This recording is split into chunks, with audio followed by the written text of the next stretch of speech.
Ndabasuje kandi mbaye ikaze mwebwe mukomeje kudukurikira muri imbere mu gihugu cy'u Rwanda namwe muri hanze y'igihugu cy'u Rwanda murabitwereka kenshi cyane nongere mbabwire ngo murebe mu kuboko kw'iburyo handitse ijambo subscribe cyangwa se s'abonner wakoresha ururimi rw'igifaransa mukandeho kunzogera kugira ngo tukimara gutunganya aya makuru yacu ajye ahita abageraho twihuse. Reka tuganire u Rwanda na Repubulika ya Demokarasi ya Kongo hari byinshi bikibangamye kugeza amagingo aya ngaya nubwo bwose hari amasezerano amaze gushyirwa mukono i Washington DC muri Leta Zunze Ubumwe za Amerika.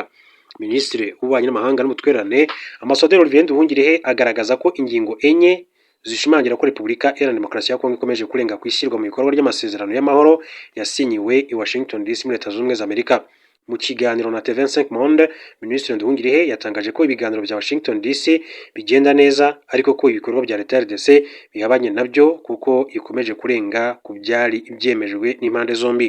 Mu bintu bine bikomeje gukoma mu nkokora ibyari byariyemejwe harimo imvugo zibiba urwango zikomeje kuzamuka muri RDC zibasira abatutsi bavuga ikinyarwanda, kuba RDC yarongeye gukorana n'abacanshuro, imirwano ikomeje imikoranire y'ingabo z'u Burundi. Ati ibiganiro biri kugenda neza Washington DC ariko ingabo za RDC ziracyarenga ku gahenge zirasa ibisasu buri munsi.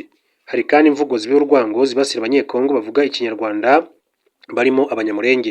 Minisitiri Nduhungirehe yagaragaje ko Leta ya RDC iri gukoresha abacansho b'abanyamahanga barimo abaturutse mu mutwe wa Blackwater n'ingabo z'u Burundi zirenga ku bihumbi bigera kuri 14 zoherejwe mu bice bitandukanye by'intara Kivu y'Amajyepfo. Ati ikindi abacansho b'abanyamahanga barimo abanyakolombiya baturutse muri Blackwater bavugwayo ati binyuranyije n'itegeko mpuzamahanga kandi abasirikare b'u Burundi barenga 14 binjiye mu burasirazuba bwa Kongo bateza ikibazo gikomeye cyane bagota abanyamurenge. Umunyapolitike Moise Nyarugabo wabaye umudepite muri Repubulika ya Demokarasi ya Kongo yaherutse gutangaza ko ingabo z'u Burundi zashinze ibigo bya gisirikare birenga 40-70 mu bice bikikije imidugudu y'abanyamurenge mu ntara Kivu y'Amajyepfo kandi ko zifite umugambi wo kubatsemba. Umuryango Mahoro Peace Foundation uharanira uburenganzira bw'abanyamurenge tariki 22 Ukwakira wandikiye umuryango w'abibumbye ndetse n'Afurika yunze ubumwe ibaruwa ifunguye. Iyi baruwa rero yasabaga gutabara abanyekongo kuko bigaragara ko mu gihe cya vuba bazakorerwa jenoside. Uti amakuru yizewe aturuka mu bayobozi mu nzego z'ibanze agaragaza ko igisirikare cy'u Burundi gikomeje kugota ibice bituwe n'abanyamurenge mu gihe ihuriro kandi rigota imidugudu myinshi y'abanyamurenge, ibyago byo kubatsemba kurenza ukwabereye muri Gatumba ati biregereje. Tariki 27 Kamena 2025 u Rwanda na Repubulika ya Demokarasi ya Kongo byagiranye amasezerano y'amahoro babifashijwemo na Amerika. Mu ngingo ziyagize harimo gusenya umutwe w'iterabwoba wa FDLR, gukuraho ingamba z'ubwirinzi, gucyura impunzi, gufatanya mu by'ubukungu no guhagarika ubushotoranyi. Minisitiri Nduhungirehe yagaragaje ko Leta ya RDC iri kugerageza kurenga ku ngingo zitandukanye zigize aya masezerano. Gucyura impunzi n'ubufatanye mu by'ubukungu, aho Minisitiri Nduhungirehe agaragaza ko kuva muri Mutarama uyu mwaka u Rwanda rwakiriye abanyarwanda bagera ku 500 babaga muri Repubulika ya Demokarasi ya Kongo ariko Leta ya RDC yo idashaka kwakira bene igihugu bayo baba mu Rwanda. Ati ubu mu Rwanda ducumbikiye impunzi z'abanyekongo zirenga 80,000. Ikitubabaza nuko nubwo impunzi 5,000 z'abanyarwanda zabaga mu burasirazuba bwa RDC zatashye kuva muri Mutarama, Leta ya RDC isa n'idashaka kwakira abantu bayo bagera ku 80,000 baba mu gihugu cy'u Rwanda. Minisitiri Nduhungirehe yasobanuye ko Leta ya RDC igishishidikanya ku bwenegihugu bw'izi mpunzi z'abanyekongo, ivuga ko itizeye ko ari abanyekongo nyakuri. Yasobanuye ko ibyo byongera kuba intumwa za Leta ya RDC ubwo zanze kugira amasezerano n'u Rwanda y'ubufatanye mu iterambere ry'ubukungu ubwo zari Washington DC tariki ya 3 Ukwakira zibisabwe na Perezida Felix Tshisekedi, nyamara zari zamaze kwemera ingingo zikubiye mu mushinga wayo. Umushinga w'aya masezerano ugaragaza ko u Rwanda na RDC bizafatanya mu nzego zirimo ubucukuzi bw'amabuye y'agaciro, kubaka urugomero rwa Rusizi ya 3 mu bucuruzi bwambukiranya umupaka, kubaka ibikorwa remezo bihuza ababituye, kubungabunga parike ndetse no guteza imbere urwego rw'ubuzima. Minisitiri Nduhungirehe yagaragaje ko u Rwanda rugifite icyizere ko Leta ya RDC izisubiraho ikemera kugirana n'u Rwanda aya masezerano nk'uko yari yarabyiyemeje ubwo yasinyaga amasezerano y'amahoro mu mezi 4 ashize. Tariki ya 10 Ukwakira igisirikare cya Repubulika ya Demokarasi ya Kongo cyasohoye itangazo risaba abarwanyi b'umutwe w'iterabwoba FDLR kurambika intwaro bakishyikiriza ubutegetsi bw'icyo gihugu cyangwa se ingabo ziri mu butumwa bw'amahoro bw'umuryango w'abibumbye MONUSCO kugira ngo bacyurwe mu Rwanda.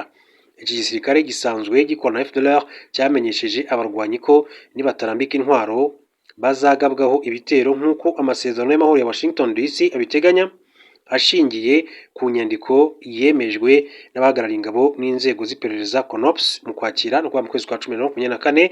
Minisitiri Nduhungirehe yagaragaje ko itangazo ry'igisirikare cya RDC ari intambwe nziza ariko ko izasuzumirwa mu musaruro. Ati ariko dukeneye umusaruro, bitabaye ibyo ryaba ari itangazo gusa. Gahunda ya Washington ihamagarira gusenya FDLR mu buryo bufatika. Ati ntibihagije gutanga itangazo, bikorwa bigomba gukurikiraho.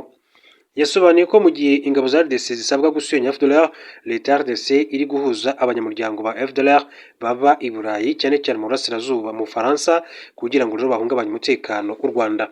Amakuru yizewe ahamya ko Perezida Felix Tshisekedi ashaka kubakira ubushobozi FDLR afatanyije n'abanyarwanda baba mu bihugu bitandukanye ku buryo mu gihe kiri imbere uzaba ushobora gutera u Rwanda ugakuraho ubutegetsi bwarwo.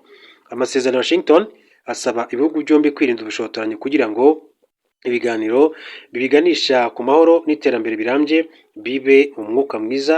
Gusa Minisitiri Nduhungirehe yatangaje ko leta ya RDC itabikozwa kuko ikomeje kwibasira u Rwanda.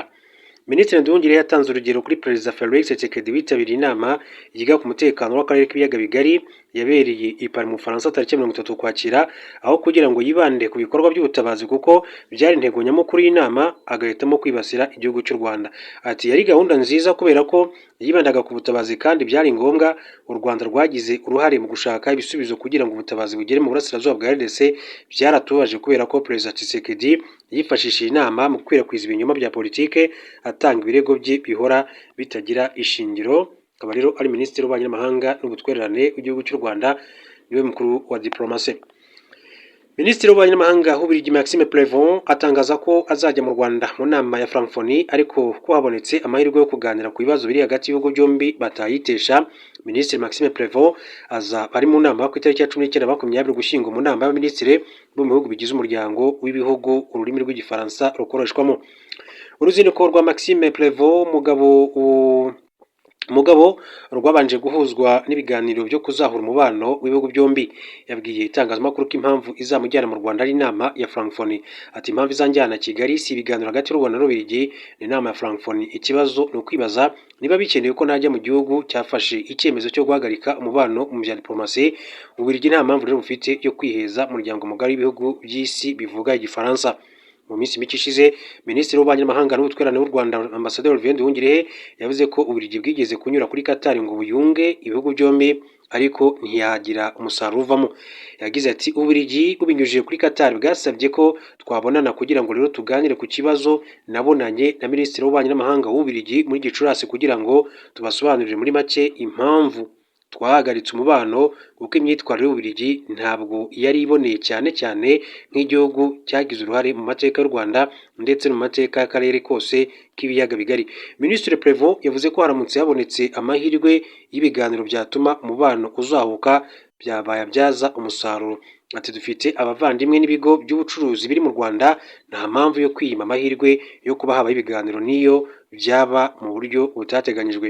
Yavuze ko igikenewe ari uguharanira ko ibiganiro bihoraho n'inzira zabyo zigakomeza kuba zifunguye. Muri Werurwe mu kwezi kwa 3/2025 bwo guverinoma y'u Rwanda yamenyesheje Ububiligi ko yahagaritse umubano wayo nabwo bya diplomasi, inategeka abadiplomate b'iki gihugu kuba bavuye ku butaka bwarwo mu gihe kitarenze amasaha 48.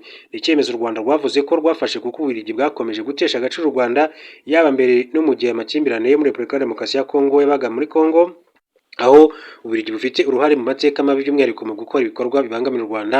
U Rwanda rero rwasobanuye kenshi ko Ububiligi bwafashe uruhande mu makimbirane ari kuba bujya ku ruhande rubangamiye u Rwanda kandi rugakwirakwiza ibinyoma kugira ngo rero hafatwe ibyemezo bibangamiye u Rwanda, ariko byose bigamije guhungabanya u Rwanda ndetse n'akarere muri rusange. Reka amashimire mbifurize gukomeza kugira ibihe byiza, turasubira mu yandi makuru masaha.